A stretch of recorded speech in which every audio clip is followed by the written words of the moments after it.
উচ্চ মাধ্যমিক রাষ্ট্রবিজ্ঞান, একাদশ শ্রেণী। নির্বাচন ও প্রতিনিধিত্ব। ভারত সরকার নির্বাচনে এফপিটিপি সিস্টেম গ্রহণ করেছে কেন? প্রশ্ন: ভারত সরকার নির্বাচনে পিআর সিস্টেমের পরিবর্তে এফপিটিপি সিস্টেম গ্রহণ করেছে কেন? পূর্ণমান 4। উত্তর: ভূমিকা। First past the post system বা এফপিটিপি সিস্টেম বা সহজ সংখ্যাগরিষ্ঠ পদ্ধতি হল এমন একটি নির্বাচনী পদ্ধতি যে পদ্ধতিতে একটি নির্বাচনী এলাকায় যে প্রার্থী এককভাবে অন্য সব প্রার্থীর থেকে বেশি ভোট পান তিনিই জয়লাভ করে আইনসভায় সেই এলাকার প্রতিনিধিত্ব করেন।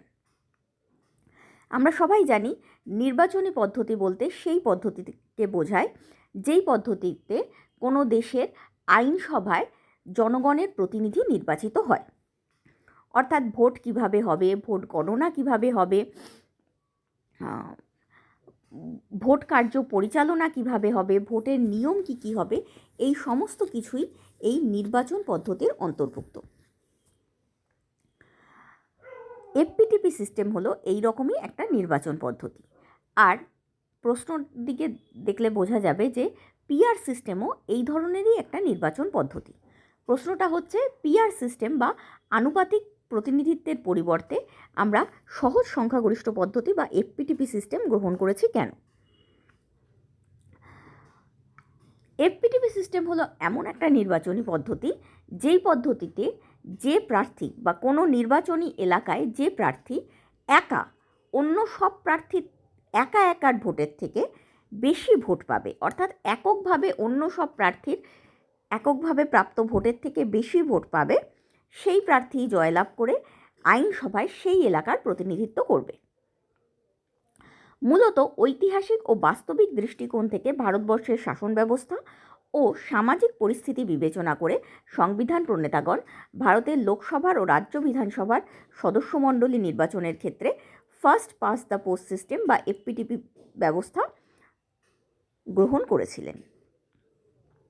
অর্থাৎ ভারতবর্ষের শাসন ব্যবস্থাকে ঐতিহাসিক ও বাস্তবিক দৃষ্টিকোণ থেকে বিচার করে এবং ভারতবর্ষের সামাজিক পরিস্থিতি বিবেচনা করে সংবিধান প্রণেতাগণ আইনসভার নিম্নকক্ষের, সেটা কেন্দ্রীয় আইনসভার নিম্নকক্ষের হোক বা রাজ্য আইনসভার নিম্নকক্ষের হোক, কেন্দ্রীয় আইনসভার নিম্নকক্ষ লোকসভার এবং রাজ্য আইনসভার নিম্নকক্ষ বিধানসভার প্রতিনিধি নির্বাচনের ক্ষেত্রে এই ব্যবস্থাকে গ্রহণ করেছিলেন। ভারতের সাধারণ নির্বাচনে এফপিটিপি সিস্টেম গ্রহণ করার কারণ। এই ব্যবস্থা গ্রহণ করার সময় সংবিধান প্রণেতাগণ যে সব বিষয় বিচার বিশ্লেষণ করেছেন তার কয়েকটি নিচে আলোচনা করা হলো। 1. সমসাময়িক প্রেক্ষাপট। Doctor B.R.. আম্বেদকরের নেতৃত্বাধীন গণপরিষদের খসড়া কমিটি বিভিন্ন নির্বাচন ব্যবস্থা অধ্যয়ন করে এবং ভারতের সামাজিক রাজনৈতিক বৈচিত্র্য এবং একটি সহজ ও বোধগম্য ভোটদান পদ্ধতির প্রয়োজনীয়তা বিবেচনা করে এফপিটিপিকে বেছে নেওয়ার সুপারিশ করেন। এফপিটিপি ব্রিটিশ যুক্তরাজ্যের হাউস অফ কমন্সের, মার্কিন কংগ্রেসের উভয় চেম্বারের, কানাডার নিম্নকক্ষের সদস্যমণ্ডলী নির্বাচন করতে ব্যবহৃত হয়। অর্থাৎ কোন ধরনের নির্বাচন পদ্ধতি ভারতবর্ষে ব্যবহৃত হবে তা বিবেচনা করার জন্য ভারতবর্ষের সংবিধান প্রণেতাগণ অর্থাৎ গণপরিষদের খসড়া কমিটি বিভিন্ন দেশের নির্বাচন ব্যবস্থার অধ্যয়ন করেছিলেন। বর্তমানে ব্রিটিশ যুক্তরাজ্যের হাউস অফ কমন্সের অর্থাৎ আইনসভার নিম্নকক্ষের, মার্কিন কংগ্রেসের উভয় চেম্বারের এবং কানাডার নিম্নকক্ষের সদস্যমণ্ডলী নির্বাচন করতে এই এফপিটিপি সিস্টেম ব্যবহৃত হয়। এখন যত দেশে, যেই সমস্ত দেশে এফপিটিপি সিস্টেম ব্যবহৃত হচ্ছে সেই সময় আরও অধিক সংখ্যক দেশে এই ব্যবস্থা অনুসৃত হতো।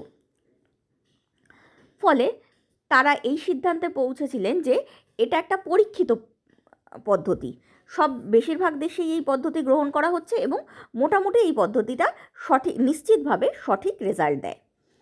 তার জন্য তারা এই পদ্ধতি গ্রহণ করেন।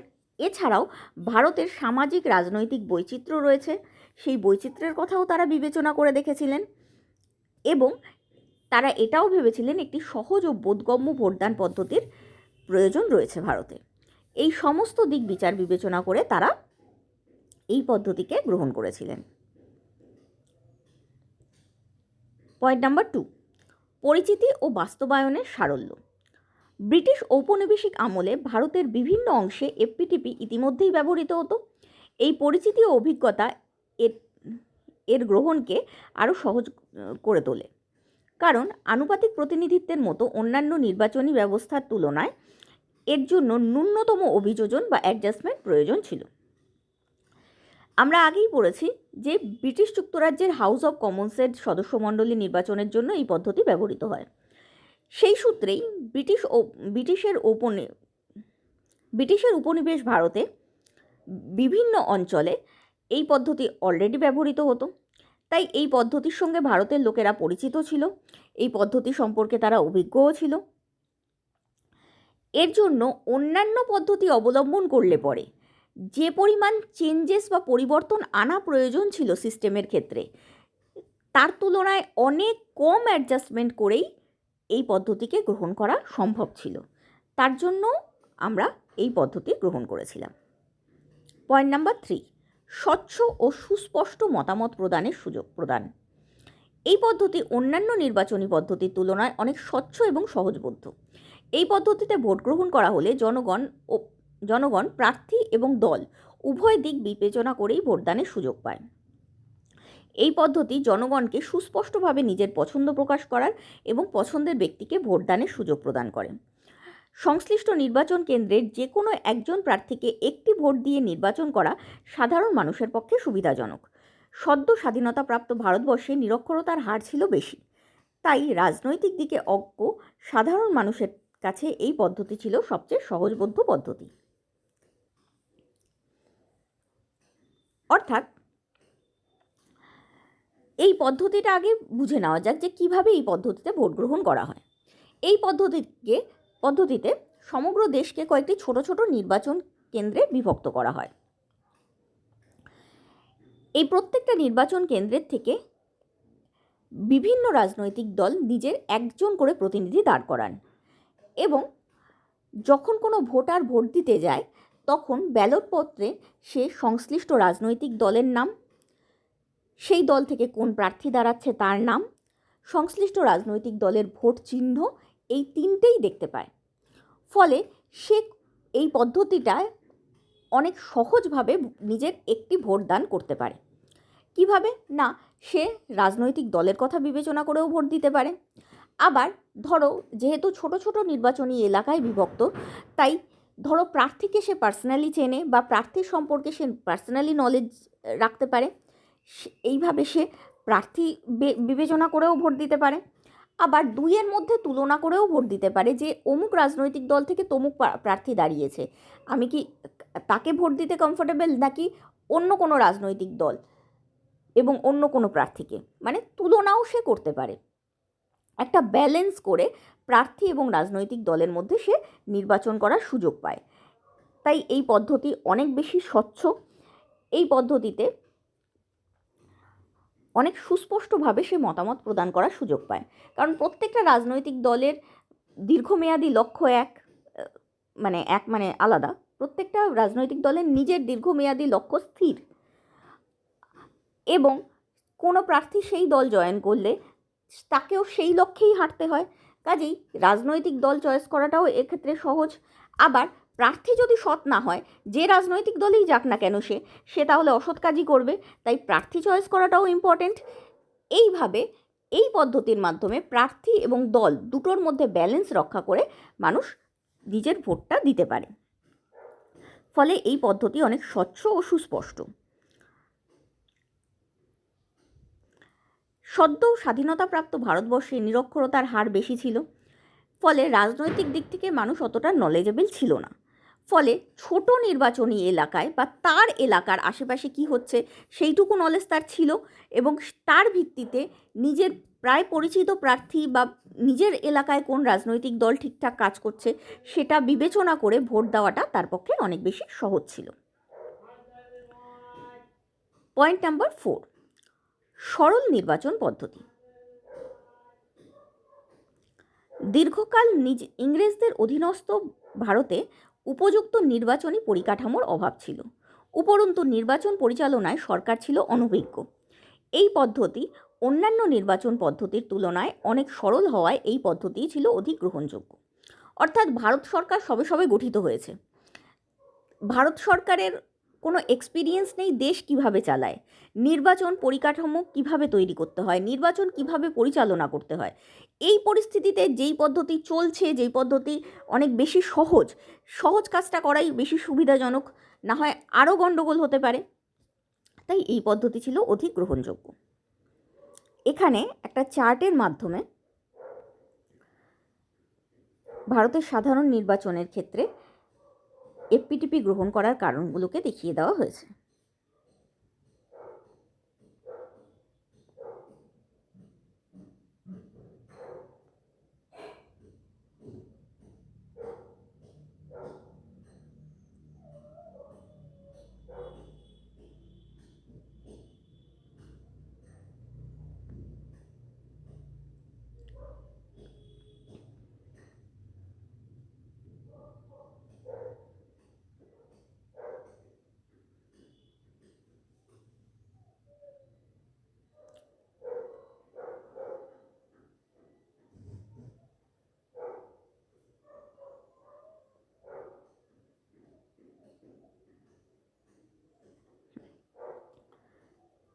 পরবর্তী পয়েন্ট নাম্বার 5, দ্রুত গণনা পদ্ধতি। ভোট গণনার ক্ষেত্রে এই পদ্ধতিতে কোনো জটিল গাণিতিক পদ্ধতির প্রয়োগ না হওয়ায় সাধারণ মানুষের পক্ষে ভোট গণনা পদ্ধতি সম্পর্কে সুস্পষ্ট ধারণা তৈরি হয়। গণনা পদ্ধতি সরল হওয়ার ফলে অতি দ্রুত নির্বাচনের ফলাফল ঘোষণা করা সম্ভব হয়, ফলে এই নির্বাচনী প্রক্রিয়া অনেক কম সময়ের মধ্যে সম্পন্ন করা যায়। অর্থাৎ অন্যান্য পদ্ধতি, বিশেষ করে এখানে পিআর পদ্ধতির সঙ্গে তুলনা দেওয়া হচ্ছে, সেই পদ্ধতিতে যেমন একটা কোটা নির্ধারণ করতে হয়, তারপর ভোট গণনা করে সেই কোটা পর্যন্ত পৌঁছানো, অনেকবার ভোট গণনা করতে হয়, তার জন্য প্রথম পছন্দের ভোট, দ্বিতীয় পছন্দের ভোট, এইভাবে অনেকগুলো ভোট গণনা করতে হয়। কিন্তু এই পদ্ধতিতে এত জটিলতার ব্যাপার নেই, একবার ভোট গণনার মাধ্যমে এবং কম গাণিতিক পদ্ধতি ব্যবহার করার মাধ্যমে ভোট গণনা কমপ্লিট করা যায়। এর ফলে অতি দ্রুত নির্বাচনের ফলাফল ঘোষণা করা সম্ভব হয়, তাই এই পদ্ধতিতে নির্বাচনকেই আমরা শ্রেয় বলে মনে করেছি। পয়েন্ট নাম্বার 6, সাশ্রয়ী। সদ্য স্বাধীনতাপ্রাপ্ত ভারতবর্ষ অর্থনৈতিক দিক থেকে দুর্বল ছিল, সেই পরিস্থিতিতে এফপিটিপি ছিল সবচেয়ে সাশ্রয়ী পদ্ধতি। যেহেতু দ্রুত ভোট গণনা হয়, যেহেতু জটিলতা কম, তার জন্য অনেক কম খরচা হতো, ফলে এই পদ্ধতি ছিল সাশ্রয়ী। এবং সদ্য স্বাধীনতাপ্রাপ্ত ভারতবর্ষের হাতে পয়সাও কম ছিল, সেই হিসেবে সাশ্রয়ী পদ্ধতি আমরা গ্রহণ করি। পয়েন্ট নাম্বার 7, বৃহদায়তন রাষ্ট্রের উপযোগী। ভারতের মতো বৃহদায়তন, বৈচিত্র্যময় ও বিপুল জনসংখ্যা বিশিষ্ট রাষ্ট্রের পক্ষে এই পদ্ধতি ছাড়া অন্যান্য সকল পদ্ধতিতে নির্বাচন পরিচালনা করা ছিল অনেক বেশি জটিল, সময় সাপেক্ষ এবং ব্যয়বহুল। আগেই আমি এই পয়েন্টগুলো আলোচনা করে নিয়েছি যে এই পদ্ধতি অনেক বেশি সরল, দ্রুতগতি সম্পন্ন এবং সাশ্রয়ী। তাই ভারতবর্ষের মতো বড় রাষ্ট্র, যেখানে বিপুল জনসংখ্যা রয়েছে এবং সেই জনসংখ্যার প্রত্যেকের কালচারও আলাদা, সাংস্কৃতিক বৈশিষ্ট্য আলাদা, সেই ধরনের রাষ্ট্রে এই পদ্ধতি ছাড়া অন্য কোনো পদ্ধতিতে নির্বাচন করা যথেষ্ট অসুবিধাজনক। পয়েন্ট নাম্বার 8, রাজনৈতিক স্থিতিশীলতা এবং শক্তিশালী সরকার গঠন। সংসদীয় গণতান্ত্রিক ব্যবস্থায় শাসক দলের সংখ্যাগরিষ্ঠতা সরকারের স্থিতিশীলতার জন্য একান্ত প্রয়োজনীয়।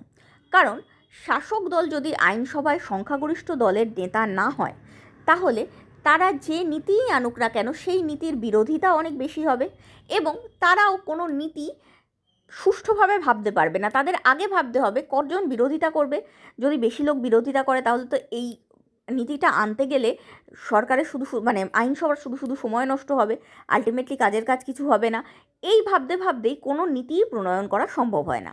তাছাড়াও বারবার যদি সরকারের এই ভয় থাকে যে এই নীতিটা আনতে যাব, যদি আমার বিরুদ্ধে অনাস্থা প্রস্তাব আসে, যদি পুরো সরকারই পড়ে যায়, তাহলে তো নিজেদেরই ক্ষতি হয়ে যাবে। নিজেদের পজিশন বাঁচানোর জন্য অনেক সময় অস্থিতিশীল সরকার বা সংখ্যাগরিষ্ঠ নয় আইনসভায় এরকম কোনো পার্টির সরকার সমস্ত নীতি প্রণয়ন করতে পারে না। তাছাড়াও সরকারের অস্তিত্ব কদিন সেটার উপরও নির্ভর করে কদিনের জন্য বা কতটা দীর্ঘমেয়াদী প্রকল্প তারা আনতে পারবে। আমরা জানি স্বাধীনতার পর অনেক বেশি দীর্ঘ 10 বার্ষিকী পরিকল্পনাগুলি হয়েছিল, অনেকগুলো 10 বার্ষিকী পরিকল্পনা হয়েছিল। এবার সরকার যদি এটা বোঝে যে আমি 10 বছর নিজেই দিই, তাহলে 10 বার্ষিকী পরিকল্পনা আনবে কী করে? অন্য সরকার আসবে, হাফ পরিকল্পনা হয়ে থাকবে, আবার সেই পরিকল্পনা পাল্টে যাবে, অন্য কিছু হতে শুরু করবে। ফলে কোনো প্রজেক্টই সাকসেসফুল হতে পারবে না, ইভেন কমপ্লিটই হতে পারবে না, সাকসেসফুল হওয়াতেও দূরের কথা। সেদিক থেকেও একটা অসুবিধা তৈরি হয়। তাই সংসদীয় গণতান্ত্রিক ব্যবস্থায় শাসক দলের সংখ্যাগরিষ্ঠতা সরকারের স্থিতিশীলতার জন্য একান্ত প্রয়োজনীয়। না হয় বারবার অনাস্থা প্রস্তাব আসতে পারে এবং সমস্ত নীতির বিরোধিতা হতে পারে। এফপিটিপি পদ্ধতিতে সংখ্যাগরিষ্ঠ রাজনৈতিক দলই সরকার গঠন করতে সমর্থ হয়। ফলে তাদের দীর্ঘমেয়াদী উদ্দেশ্য এবং রাজনৈতিক মতাদর্শ একই থাকার ফলে আইনসভায় কার্য পরিচালনা সহজ হয় এবং সরকারের স্থায়িত্ব বৃদ্ধি পায়। এখানে দীর্ঘমেয়াদী উদ্দেশ্য বা রাজনৈতিক মতাদর্শ বলতে বলা হচ্ছে, দীর্ঘমেয়াদী উদ্দেশ্য আমি যেরকম বললাম 10 বার্ষিকী পরিকল্পনা, 5 বার্ষিকী পরিকল্পনা, এই এতদিনের উদ্দেশ্যটা এক থাকছে। এছাড়া রাজনৈতিক মতাদর্শ বলতে বলছি, যেমন দুটো মেন রাজনৈতিক মতাদর্শে সমস্ত পৃথিবী বিভক্ত। এক হচ্ছে উদারনৈতিক মতবাদ, দ্বিতীয় হচ্ছে মার্ক্সবাদী বা সমাজতান্ত্রিক মতবাদ। এই দুই মতবাদের কিছু বেসিক ডিফারেন্স আছে। উদারনৈতিক মতবাদ যেমন অর্থনৈতিক স্বাধীনতা দেয়, ঠিক তেমনি সমাজতান্ত্রিক মতবাদ অর্থনৈতিক সাম্য প্রতিষ্ঠায় সচেষ্ট। এবার যে মতবাদের বিশ্বাসী ব্যক্তিগণ শাসক দল গঠন করবে, সেই মতবাদ অনুসারেই তারা বিভিন্ন নীতি প্রণয়ন করতে চাইবে। এবার যদি আইনসভায় অধিকাংশ লোক সমাজতান্ত্রিক মতবাদের বিশ্বাসী হয় এবং শাসক দলের মধ্যে চলে যায় সব উদারনৈতিক মতবাদী বিশ্বাসী লোকেরা, তাহলে বারবার ক্ল্যাশ হতে থাকবে। তারা যে নীতিই আনতে যাক সমাজতান্ত্রিকরা বিরোধিতা করবে, ফলে কোনো নীতিই প্রণীত হতে পারবে না। উল্টোটা হলেও একই ঘটনা ঘটবে। তার জন্য বলা হয় রাজনৈতিক মতাদর্শ যদি এক থাকে তাহলে দীর্ঘমেয়াদী লক্ষ্য এক থাকে এবং সবাই একই রাস্তায় হাঁটতে পারে। ফলে আইনসভায় কার্য পরিচালনা অনেক বেশি সহজ হয় এবং সরকারের স্থায়িত্বও বৃদ্ধি পায়। স্বাধীনতার পরবর্তী সময়ে ভারতবর্ষকে সুসংগঠিত এবং সুশৃঙ্খল করার উদ্দেশ্যে গৃহীত বহু দীর্ঘমেয়াদী প্রকল্প বা পরিকল্পনা সাফল্যমণ্ডিত করার জন্য সরকারের স্থায়িত্ব ও স্থিতিশীলতা ছিল অত্যন্ত জরুরি। সংসদীয় গণতান্ত্রিক ব্যবস্থায় সমানুপাতিক প্রতিনিধিত্বমূলক নির্বাচনী নীতি স্থায়ী সরকার গঠনের উপযোগী নয়। এই কারণেও এফপিটিপি সিস্টেমকে বাছা হয়েছিল। পরবর্তী পয়েন্ট নাম্বার 9, শক্তিশালী বিরোধী দল গঠন। এই পদ্ধতিতে শক্তিশালী সরকার পক্ষের মতো শক্তিশালী বিরোধী দলেরও গঠন সুবিধাজনক, যা সরকার পক্ষের স্বৈরাচারিতা রোধের একমাত্র হাতিয়ার। কারণ দ্বিদলীয় শাসন ব্যবস্থায় এই পদ্ধতি বিশেষভাবে উপযোগী। একটু যদি একটা উদাহরণ দিয়ে ব্যাপারটাকে বোঝা যাক। কোনো একটা নির্বাচনী ক্ষেত্রে 3 জন প্রার্থী দাঁড়িয়েছে, এ, বি এবং সি। এ প্রার্থী ভোট পেয়েছে 38%, বি প্রার্থী ভোট পেয়েছে 35% এবং সি প্রার্থী ভোট পেয়েছে 27%। এবার এই পদ্ধতির ফলে এ প্রার্থী জয়ী হয়ে আইনসভায় প্রতিনিধিত্ব করবে, কিন্তু বি প্রার্থী এবং এ প্রার্থীর ভোটের ব্যবধান যেহেতু মাত্র 3, তাই এ প্রার্থী সবসময়ই কনসাস থাকবে যে কোনো মুহূর্তেই এই 3টে ভোট এদিক থেকে ওদিক হয়ে, 3টে নয় 4টে ভোট এদিক থেকে ওদিক হলেই বি প্রার্থী জিতে যেতে পারে। তাই এ প্রার্থী জনবিরোধী বা জনগণ পছন্দ করবে না এমন কোনো নীতি প্রণয়ন করতে চাইবে না, কারণ সে জানবে যে বি প্রার্থী সবসময় রেডি আছে তার জায়গা দখল করার জন্য। এই ধরনের শক্তিশালী বিরোধী দল গঠন করাও এই পদ্ধতির মাধ্যমেই সম্ভব, কারণ এ প্রার্থী খুব ভালো করেই জানে যে বিরোধী দলের শক্তিও তার থেকে খুব বেশি কম নয়। সেক্ষেত্রে স্বৈরাচারী সে হয়ে উঠতে পারবে না। এই কারণেও এই পদ্ধতি গ্রহণ করা হয়েছিল। পরবর্তী পয়েন্ট নাম্বার 10, দায় নির্ধারণ করা সহজ বা জয়ী প্রার্থীর প্রত্যক্ষ দায়িত্ব। এই পদ্ধতিতে ভোটাররা কোনো রাজনৈতিক দলের পরিবর্তে কোনো প্রার্থীকে সরাসরি নির্বাচন করে বলে জনগণের প্রতি সেই প্রার্থীর দায়বদ্ধতা বৃদ্ধি পায়। কারণ দলের দোহাই দিয়ে নিজের দায়িত্বহীনতা চাপা দেওয়া এই পদ্ধতিতে সম্ভব নয়। ফলে সেই প্রার্থী অনেক বেশি দায়িত্বশীল হয়। ভোটার ও প্রার্থীর মধ্যে যোগসূত্র তৈরি হয় যা স্বায়ত্তশাসনের দাবিকে প্রতিফলিত করে। আমরা জানি ইংরেজ শাসনকালে আমরা স্বায়ত্তশাসনের দাবি করেছিলাম, অর্থাৎ নিজের এলাকায় আমরা নিজেরাই নিজেদের প্রতিনিধি নির্বাচন করব, এই দাবি আমরা করেছিলাম, যাতে আমরা প্রার্থীকে ডাইরেক্টলি চিনতে পারি এবং ভোটার এবং প্রার্থীর মধ্যে ডাইরেক্ট বা প্রত্যক্ষ যোগসূত্র তৈরি হয়। সেক্ষেত্রে যদি প্রত্যক্ষ যোগসূত্র তৈরি হয় তাহলে কোনো কিছুর জন্য প্রার্থী জবাবদিহি করতে বাধ্য থাকে খারাপ কিছু করলে। এর ফলে প্রার্থী রাজনৈতিক দলের ওপর নিজের দায়িত্বহীনতা বা নিজের অযোগ্যতাকে চাপিয়ে দিতে পারে না, যে দল বলেছিল তাই করেছি, না আমরা তো দল দেখে ভোট দিইনি, তোমাকে দেখে ভোট দিয়েছি, তারও একটা দায়বদ্ধতা তৈরি হয়। ফলে এই পদ্ধতিতে দায় নির্ধারণ করা সহজ। জয়ী প্রার্থী প্রত্যক্ষভাবে দায়িত্বশীল থাকে ভোটারদের প্রতি। পয়েন্ট নাম্বার 11, আঞ্চলিক ও গোষ্ঠীগত প্রতিনিধিত্বের সুযোগ। উত্তরটা পড়তে পড়তে আমরা অনেকবারই পড়েছি ভারতবর্ষের সাংস্কৃতিক বৈচিত্র্য বা বৈচিত্র্যময় ভারতবর্ষের জন্য এই পদ্ধতি গ্রহণ করা হয়েছিল। বৈচিত্র্যটা কি? ভারতবর্ষের বিভিন্ন জায়গায় বিভিন্ন ভাষাগত, ধর্মগত, সংস্কৃতিগত লোক বসবাস করে। এই ভাষা, সংস্কৃতি, পোশাক বা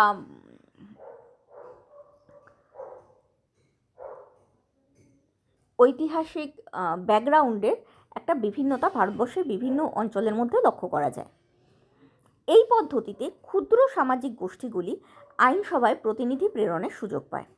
এছাড়া অপেক্ষাকৃত ক্ষুদ্র অঞ্চলভিত্তিক নির্বাচন হওয়ার ফলে প্রতিটি নির্বাচনী এলাকা নিজস্ব প্রতিনিধি আইনসভায় প্রেরণের সুযোগ পায়।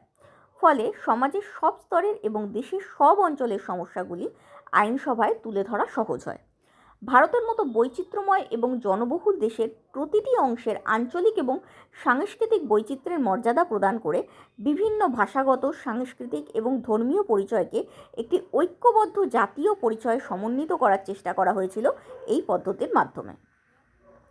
অর্থাৎ নির্বাচনী এলাকা ক্ষুদ্র হওয়ায় বিভিন্ন এলাকার বিভিন্ন সংস্কৃতি সম্পন্ন গোষ্ঠী এক একটা এলাকায় পড়ে যায়। ফলে প্রতিটা গোষ্ঠীর এবং প্রতিটা অঞ্চলের সমস্যাগুলি আইনসভায় রিপ্রেজেন্ট করার সুযোগ পায় তাদের প্রতিনিধি। এর ফলে সেই সমস্যা সমাধান করাও সহজ হয়। তাছাড়াও যেহেতু দেশের প্রত্যেক অঞ্চল থেকে নির্বাচিত প্রতিনিধি বাছার সুযোগ হচ্ছে, তার জন্য ভারতবর্ষকেও একটা ঐক্যবদ্ধ রূপে আইনসভায় রিপ্রেজেন্ট করা সম্ভব হয়। পয়েন্ট নাম্বার 12, গণতান্ত্রিক নীতি। প্রতিনিধিত্বমূলক অন্যায্যতা এবং ভোট নষ্ট হওয়ার সম্ভাবনার বিষয়গুলি বাদ দিলে, এগুলো কী বিষয় সেটা পরে আলোচনা করব। এটি সরাসরি প্রতিনিধিত্বের গণতান্ত্রিক নীতি এবং সংখ্যাগরিষ্ঠ শাসনের নীতির সাথে সামঞ্জস্যপূর্ণ, যা ভারতবর্ষের স্বাধীনতা পরবর্তী গণতান্ত্রিক কাঠামোর ভিত্তি প্রতিষ্ঠার সহায়ক ছিল। অর্থাৎ এই পদ্ধতিটা গণতান্ত্রিক পদ্ধতি। খুব সিম্পলভাবে দেখতে গেলে এটাই গণতান্ত্রিক পদ্ধতি, তার জন্যই এই পদ্ধতি আমরা গ্রহণ করেছিলাম। অন্যায্যতার কারণ, এই যে আমরা বললাম প্রতিনিধিত্বমূলক অন্যায্যতা এবং ভোট নষ্ট হওয়ার সম্ভাবনা বিষয়গুলি বাদ দিলে, অর্থাৎ এই পদ্ধতি অপেক্ষাকৃত অন্যায্য পদ্ধতি। সেই অন্যায্য কেন? নাম্বার 1, এই পদ্ধতিতে কোনো রাজনৈতিক দলের প্রাপ্ত ভোট সংখ্যা এবং প্রাপ্ত আসন সংখ্যার মধ্যে অসমতা বা অসামঞ্জস্যতা তৈরি হয়। জনপ্রতিনিধিরা অল্প পরিমাণে জনসমর্থন পেয়েও নির্বাচিত হতে পারেন, কারণ বিজয়ী ও পরাজিত প্রাপ্ত ভোটের ব্যবধান এক্ষেত্রে অপ্রাসঙ্গিক। গুরুত্বপূর্ণ হলো তারা অন্যান্য প্রার্থীর থেকে এককভাবে বেশি ভোট পেয়েছেন। এই কারণে অনেকে এই পদ্ধতিকে সংখ্যাগরিষ্ঠের অত্যাচার বলে অভিহিত করেছে। আমি যে উদাহরণটা একটু আগে দিলাম সেই উদাহরণটা যদি আবার দিই, যে এ প্রার্থী 38% ভোট পেয়ে কোনো নির্বাচন কেন্দ্রে জয়ী হয়েছে, সেই নির্বাচন কেন্দ্রের অপর দুই প্রার্থী হলো বি প্রার্থী এবং সি প্রার্থী, যারা যথাক্রমে 35% এবং 27% ভোট পেয়েছে। তাহলে অ্যাকচুয়ালি এ প্রার্থী মাত্র 38% ভোট পেয়ে 100%-এর প্রতিনিধিত্ব করছে, যেখানে ভোট নষ্ট হচ্ছে 35 + 27, মানে এ প্রার্থীর ভোটের অনেক বেশি ভোট, এই এত সংখ্যক ভোট নষ্ট হচ্ছে। অর্থাৎ 62% ভোট নষ্ট হচ্ছে। 62% লোকের সমর্থন না পেয়েও এ প্রার্থী নির্বাচিত হয়ে গেল এবং 100%-এর কণ্ঠস্বর রূপে পরিচিত হলো। এটা হলো একটা অন্যায্য ব্যবস্থা। পয়েন্ট নাম্বার 2, এই পদ্ধতিতে নির্বাচনে কম সংখ্যক ভোট পাওয়া প্রার্থীকে প্রদত্ত ভোটের কোনো মূল্য থাকে না। অর্থাৎ এই 62% ভোট ফালতু হয়ে গেল বা মূল্যহীন হয়ে গেল। এটাও এই পদ্ধতির একটি ফল্ট। দ্বিতীয় তৃতীয় পয়েন্ট একই লিখে ফেলেছি, ঠিক করে। তৃতীয় পয়েন্ট, এফপিটিপি কৌশলগত ভোটদানকে উৎসাহিত করে। কারণ এই পদ্ধতিতে ভোটাররা নিজেদের অপছন্দের প্রার্থীকে জয়ী না হতে দেওয়ার জন্য বা হারানোর উদ্দেশ্যে এমন এক প্রার্থীকে ভোট দেওয়ার জন্য চাপ অনুভব করতে পারে যাকে তারা বাস্তবে সমর্থন করে না। অর্থাৎ এই পদ্ধতি ভোটারদের প্রকৃত পছন্দকে প্রতিফলিত করে না। অর্থাৎ এফপিটিপি পদ্ধতিতে যে প্রার্থী এককভাবে বেশি ভোট পাবে সেই প্রার্থীই জয়ী হবে। এবার ধরা যাক ওই এ, বি এবং সি প্রার্থীর মধ্যে জনগণ ভেবে দেখলো সি প্রার্থী সবথেকে বেশি যোগ্য, কিন্তু সি প্রার্থী বেশি ভোট পাবে না। এটা তাদের ধারণা, ভোটের আগেই তারা বুঝতে পারছে যে সি প্রার্থীর পপুলারিটি কম বা খ্যাতি কম, তাই সি প্রার্থী বেশি ভোট পাবে না। কিন্তু এ প্রার্থী হলো সবথেকে খারাপ প্রার্থী। যদি এ প্রার্থী বা বি প্রার্থী হলো সবথেকে খারাপ প্রার্থী, যদি বি প্রার্থীকে হারাতে হয় তাহলে অপেক্ষাকৃত ভালো প্রার্থীকে ভোট দিতেই হবে। সেক্ষেত্রে তারা এ প্রার্থীকে বেশি ভোট দিয়ে জয়ী করলো। এবার বিষয়টা এরকম দাঁড়ালো যে যদিও তাদের পছন্দ ছিল সি প্রার্থী, কিন্তু সি প্রার্থী এ প্রার্থীকে হারাতে পারবে না, তাই তারা বিকে ভোট দিল। তাই বি প্রার্থী তাদের পছন্দের প্রার্থী নয়। সেক্ষেত্রে বলা যেতে পারে এটাকেই বলা হয় কৌশলগত ভোটদান, যে এই পদ্ধতি ভোটারদের প্রকৃত পছন্দ যে সি প্রার্থী তাকে প্রতিফলিত করলো না। পরবর্তী পয়েন্ট, জেরিম্যান্ডারিং বা নির্বাচনী এলাকার সীমানা নির্ধারণে কারচুপি এই ব্যবস্থার অন্যতম ত্রুটি। প্রত্যেকটা এলাকা, যে নির্বাচনী এলাকাগুলি আমরা বলি, প্রত্যেকটা এলাকার মানুষের আবেগ, উদ্বেগ, ভাবনা, চিন্তা সবই বিভিন্ন রকমের। এবার যে প্রার্থীরা কোনো এলাকায় দাঁড়ায় সেই প্রার্থী সেই এলাকার উদ্বেগকে কাজে লাগিয়ে নিজেদের ফেভারে ভোট আনতে পারে। যেমন আমরা যদি ধরে নিই দুটো এলাকা, এক হলো কুমারবাজার এলাকা এবং অপর হলো কুমারীবাজার এলাকা। এবার কুমারবাজার এলাকার লোকেরা অনেক বেশি রক্ষণশীল, তারা মেয়েদের পড়াশোনা করার বিরোধী। আবার কুমারীবাজার এলাকার লোকেরা বেশি প্রোগ্রেসিভ, তারা মেয়েদের পড়াশোনা করার পক্ষপাতী।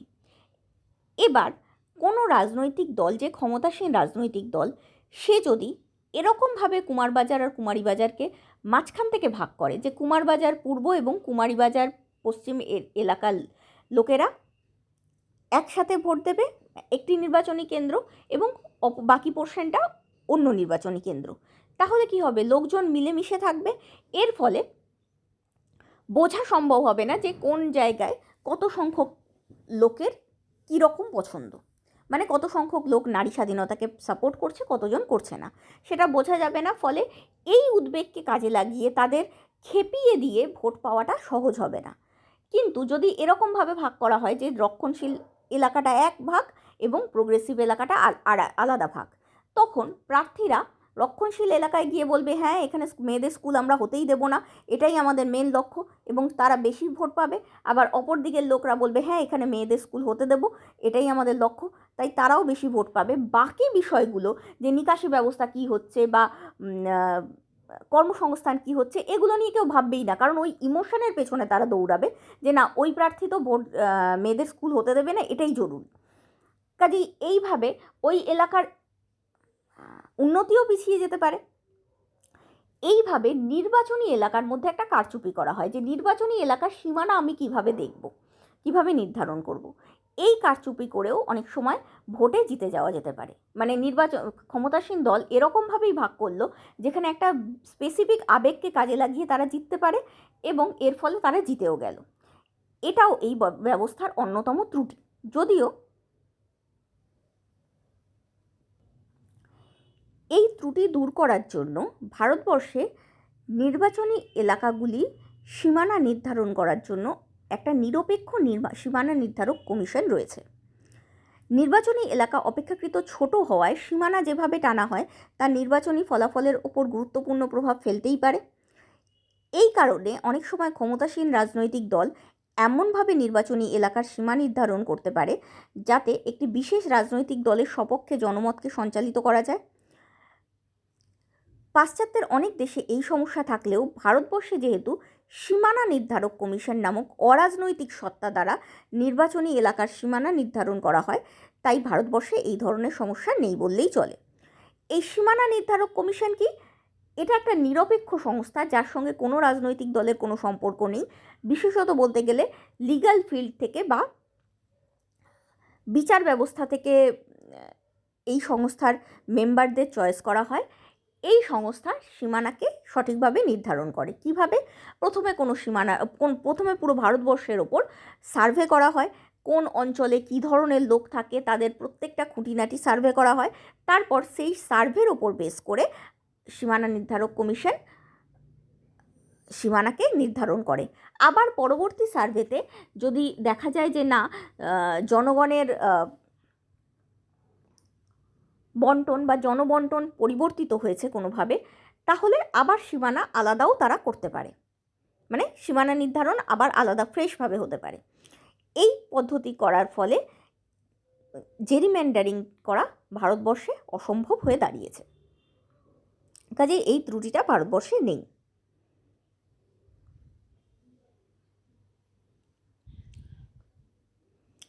পরবর্তী পয়েন্ট, যে অন্যায্য আরেকটা কারণেও, তা হলো এই ব্যবস্থা ছোট দলগুলির সংখ্যালঘু গোষ্ঠীর এবং মহিলাদের যথার্থ প্রতিনিধিত্ব করতে অক্ষম। এই ত্রুটিটাকেও দূর করার জন্য ভারতবর্ষে একটা ব্যবস্থা গ্রহণ করা হয়েছে। তা হলো আসন ও নির্বাচনী ক্ষেত্র সংরক্ষণের ব্যবস্থা। হাজার হাজার বছর ধরে ভারতীয় সমাজ ব্যবস্থায় জাতি, ধর্ম, বর্ণ ও ভাষার ভিত্তিতে বৈষম্য দেখতে পাওয়া যায়। এই বৈষম্যমূলক সমাজ ব্যবস্থায় এফপিটিপি পদ্ধতিতে নির্বাচনের অর্থ হলো সমাজের প্রভাবশালী এবং সংখ্যাগরিষ্ঠ জাতিগোষ্ঠীর প্রতিনিধিরাই সর্বসময় নির্বাচনে জয়লাভ করবে এবং সংখ্যালঘু জনগোষ্ঠীর প্রতিনিধিরা নির্বাচনে কখনোই জয়লাভের সুযোগ পাবে না। কারণ তাদের সংখ্যা কম, যারা বেশি সংখ্যক তারাই ভোট দিয়ে জেতাতে পারবে প্রার্থীকে, তার জন্য সংখ্যালঘুদের রিপ্রেজেন্টেশন হওয়া সম্ভব হবে না। তাই সংবিধান প্রণেতারা ছোট ছোট অনুন্নত জাতিগোষ্ঠীর প্রতিনিধিত্ব নিশ্চিত করার লক্ষ্যে সংরক্ষিত নির্বাচন ক্ষেত্র নামক এক বিশেষ ব্যবস্থা গ্রহণ করেছেন। এই ব্যবস্থা অনুযায়ী সীমানা নির্ধারক কমিশন প্রতিটি নির্বাচন ক্ষেত্রে সীমানা নির্ধারণ করার পাশাপাশি সংশ্লিষ্ট নির্বাচন কেন্দ্রে বসবাসকারী জনসংখ্যার প্রকৃতি পরীক্ষা করে দেখেন এবং কিছু নির্বাচন ক্ষেত্রকে বা কেন্দ্রকে বিশেষ জনগোষ্ঠীর জন্য সংরক্ষিত করেন। অর্থাৎ যা বললাম, প্রথমে সার্ভে করা হয়, সার্ভে করে বন্টনের প্রকৃতি সম্পর্কে একটা ধারণা গঠন করা হয়, তারপর নির্বাচনের সীমানা নির্ধারণ করা হয়। এই সীমানা নির্ধারণ করার পাশাপাশি তারা কিছু নির্বাচন ক্ষেত্রকে বা কেন্দ্রকে বিশেষ জনগোষ্ঠীর জন্য সংরক্ষিত করে। মানে যে নির্বাচন কেন্দ্রে উপজাতিদের সংখ্যা বেশি, সেই নির্বাচন কেন্দ্রের প্রার্থীদের হতে হবে সংশ্লিষ্ট উপজাতির সদস্য বা প্রতিনিধি। মানে যদি 10টা দলও প্রার্থী দাঁড় করায়, প্রত্যেকটা প্রার্থীই হতে হবে ওই উপজাতির সদস্য। একইভাবে যে নির্বাচন কেন্দ্রে তপশিলিভুক্ত জাতিভুক্তদের সংখ্যা বেশি, সেখানে তপশিলি জাতির প্রার্থীদের জন্য আসনটি সংরক্ষিত করা হয়। পরবর্তীকালে জনসংখ্যার পরিবর্তিত প্রকৃতির ওপর ভিত্তি করে সংরক্ষিত নির্বাচন কেন্দ্রগুলি পরিবর্তিত হতে পারে। যেটা বললাম যে নেক্সট সার্ভেতে যেরকম রেজাল্ট আসবে সেই ওয়াইজ আবার ক্ষেত্র নির্বাচন আলাদাভাবে হবে। নির্দিষ্ট জনগোষ্ঠীর জনসংখ্যার ভিত্তিতে লোকসভা বা বিধানসভায় তাদের আসন সংখ্যা নির্ধারিত হয়। বর্তমানে লোকসভার 543 জন নির্বাচিত প্রতিনিধিদের মধ্যে 84টি আসন তপশিলি জাতি এবং 47টি আসন তপশিলি উপজাতিদের জন্য সংরক্ষিত করা হয়েছে 2026 জানুয়ারি 2019 অনুযায়ী, সোজা কথায় 2019 রিপোর্ট অনুযায়ী। এই বিষয়টি প্রাথমিকভাবে 10 বছরের জন্য করা হয়েছিল এবং ধারাবাহিকভাবে সংবিধান সংশোধনীর ফলস্বরূপ, অর্থাৎ বাড়তে বাড়তে এখন 2030 পর্যন্ত বাড়ানো হয়েছে। সংরক্ষণের মেয়াদ শেষ হলে সংসদ পরে এটিকে আরও বাড়ানোর সিদ্ধান্ত নিতেই পারে। আবার স্থানীয় স্বায়ত্তশাসন সংস্থাগুলিতে মহিলাদের জন্য 1/3 আসন সংরক্ষণের ব্যবস্থা করা হয়েছে, ফলে মহিলা রিপ্রেজেন্টেশনও আইনসভায় সম্ভব হয়েছে। অর্থাৎ এই অন্যায্যতাটা বা এই দুটো অন্যায্যতা, যেটা হলো জেরিম্যান্ডারিং এবং সংখ্যালঘু ও মহিলা প্রতিনিধিত্ব, এই দুই ধরনের অসুবিধা ভারতবর্ষে নেই বললেই চলে। একেবারে নেই বলা যায় না, তবে যথেষ্ট কম। পয়েন্ট নাম্বার 6, এই ব্যবস্থার ফলে যোগ্য ব্যক্তির পরিবর্তে বেশিরভাগ ক্ষেত্রেই জনপ্রিয় ব্যক্তি প্রতিনিধি হিসেবে নির্বাচিত হয়। যেহেতু পপুলারিটির ওপর বেস করেই নির্বাচনটা হয়, তাই যোগ্য ব্যক্তি অনেক সময় নির্বাচিত হওয়ার সুযোগ পায় না। 7 নম্বর পয়েন্ট, এই ব্যবস্থা রাজনৈতিক দলগুলিকে আঞ্চলিক বিভাজন ও সাম্প্রদায়িক তোষণের কৌশল অবলম্বনের দিকে সঞ্চালিত করে। আঞ্চলিক বিভাজন ও সাম্প্রদায়িক তোষণ মানে কোনো এলাকার লোকেদের বিভাজিত করা হয়, করে কোনো একটা পক্ষকে তোষণ করা হয় এবং অপর পক্ষকে তাচ্ছিল্য করা হয়। এই পদ্ধতিতেই জিতে যাওয়া সম্ভব হয়, যেটাই আমি এক্ষুনি উদাহরণ দিলাম। কুমারবাজার এবং কুমারীবাজার এলাকায়, কুমারবাজারের ক্ষেত্রে কোনো দুটো পার্টি ধরো দাঁড়িয়েছে, এ পার্টি এবং বি পার্টি। এ পার্টি বারবার বলছে যে না, আমরা মেয়েদের স্কুল হতে দেবো না, আমরা নারী স্বাধীনতার বিপক্ষে। অর্থাৎ তারা সেই বিভাজনই করলো ছেলে এবং মেয়েদের মধ্যে, করে ছেলেদের সঙ্গ দিল। আবার কুমারীবাজার এলাকার প্রার্থী বলছে যে না, আমরা মেয়েদের এগিয়ে যাওয়ার দিকে সমর্থন করব। সেক্ষেত্রেও তারা আজকে শুধু স্কুলের ক্ষেত্রে না করে আবার অনেক ক্ষেত্রে সংরক্ষণ করে, অনেক ক্ষেত্রে ছেলেদের পিছিয়ে দিয়ে, অনেক ক্ষেত্রে ছেলেদের স্কুলের ব্যবস্থা খারাপ করে, যে কোনোভাবে খারাপ করতে করতে মেয়েদের তোষণ করার রাজনীতি অবলম্বন করলো। এইভাবে বিভাজন ও তোষণের রাজনীতি বা ডিভাইড অ্যান্ড রুলের রাজনীতি তারা করতে শুরু করে। এটাও এই পদ্ধতির একটি ত্রুটি। এখানে একটা চার্টের মাধ্যমে এই পদ্ধতির বিভিন্ন ত্রুটিগুলি তুলে ধরা হচ্ছে।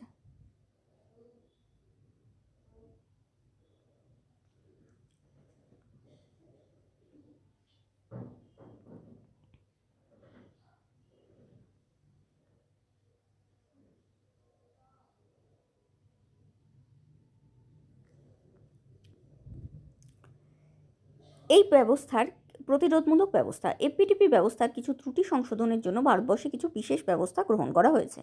সেগুলি হলো, আমি অলরেডি আলোচনা করেছি, আসন ও নির্বাচনী ক্ষেত্র সংরক্ষণ এবং নিরপেক্ষ সীমানা নির্ধারক কমিশন। অলরেডি পয়েন্ট দুটো আলোচনা করা হয়ে গেছে। এবার আসছি উপসংহারে।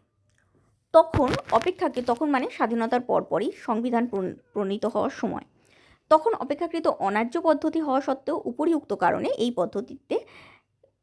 এই পদ্ধতিটিকে সাধারণ নির্বাচনের ক্ষেত্রে উপযুক্ত বলে মনে করা হয়েছিল। কিন্তু বর্তমানে শিক্ষা ও অর্থনৈতিক অগ্রগতির ফলে অপেক্ষাকৃত ন্যায্য পদ্ধতিকে গ্রহণ করার কথা বিবেচনা করা হচ্ছে। অর্থাৎ মানুষও আর রাজনৈতিক দিক থেকে অজ্ঞ নেই বা নিরক্ষরতার হার এত বেশি নেই, এবং সাশ্রয়ী পদ্ধতি অতটা গ্রহণ করার আমাদের দেশে প্রয়োজনও নেই, কারণ আমরা অর্থনৈতিক দিক থেকেও বেশ সমর্থ।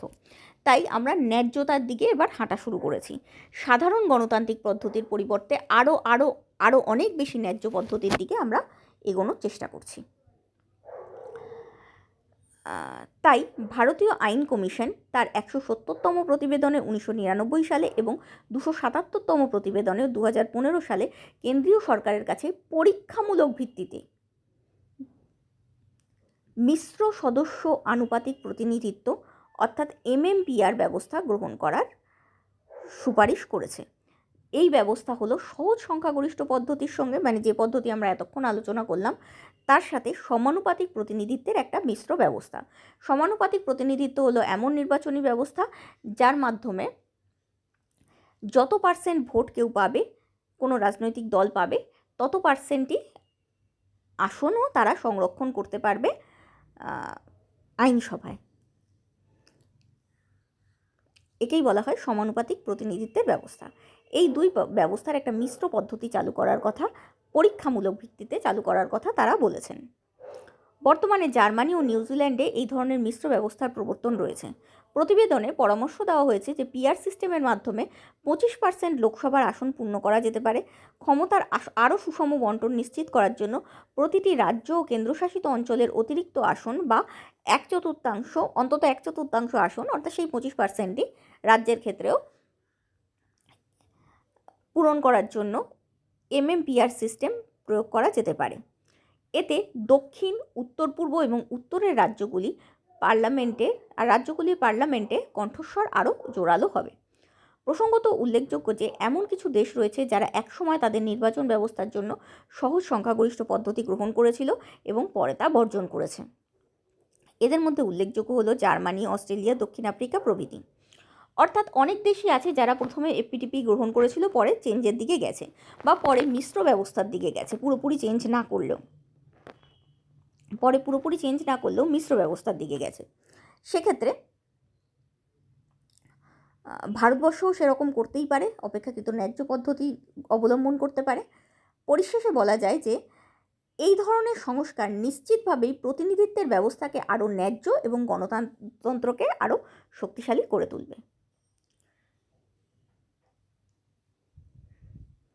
উত্তরটা ভালো লাগলে প্লিজ লাইক, শেয়ার আর সাবস্ক্রাইব করো। আর এরকম কোনো উত্তর জানতে হলে নিশ্চয়ই কমেন্টের মাধ্যমে জানিও কোন প্রশ্নের উত্তর তোমরা জানতে চাইছো। Thank you.